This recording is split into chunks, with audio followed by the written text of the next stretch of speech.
Pakistan-backed terror outfits that have been creating trouble in Jammu and Kashmir found apt reply as several terrorists were eliminated by Indian security forces this week. Newsweek South Asia has a report. Based on a credible input about the presence of terrorists, a cordon and search operation was launched jointly by police and security forces inside a jungle in Sekipora in Anantnag district. The search party was fired upon by the terrorists during the operation. This led to a fierce gun battle between the security forces and the terrorists. As many as 6 terrorists were killed and the bodies were retrieved from the site of encounter. The police were yet to ascertain which terror group the slain terrorists belonged to.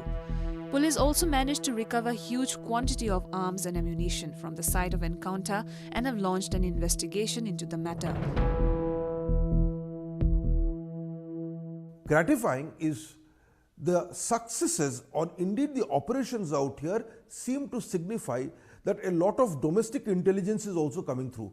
People are tired of these encounters, so they are informing the paramilitary forces, the security forces where these terrorists are, and they are being identified, they are being located, they are being triangulated and they are being neutralized. In Shopian district of the state, security forces also managed to kill 4 Pakistan-backed terrorists. The encounter broke out in a similar way during a cordon and search operation. One Indian soldier, Vijay Kumar, was martyred during the encounter. Pakistan-backed terror outfits who have been causing mayhem in the Kashmir Valley for years have recently targeted civilians as they are finding it hard to operate in the region. One of the terror outfits abducted a youth from South Kashmir's Shopian district and brutally killed him. Later, to deter the youths from engaging with government and forces, the Hizbul Mujahideen released a video showing militants killing a youth who was alleged to be an army informer. The video, which has gone viral on social media, shows Hizbul Mujahideen terrorists pumping a volley of bullets into Nadeem Manzoor.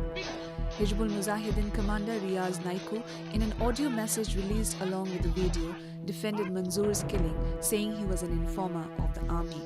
Now the video was shot before the killing of Manzoor in custody of the Hizbul terrorists, where he was made to confess that he was informing army officers about the whereabouts of the Kashmiri terrorists.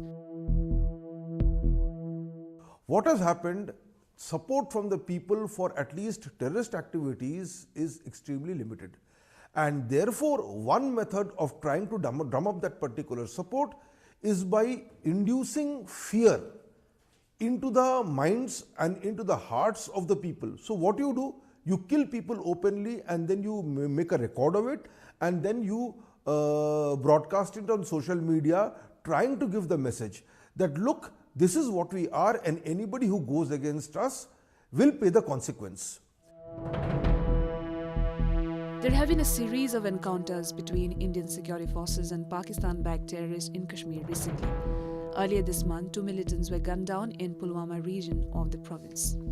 These terror attacks have continued to be carried out by Pakistan on the Indian state of Jammu and Kashmir since the late 1980s.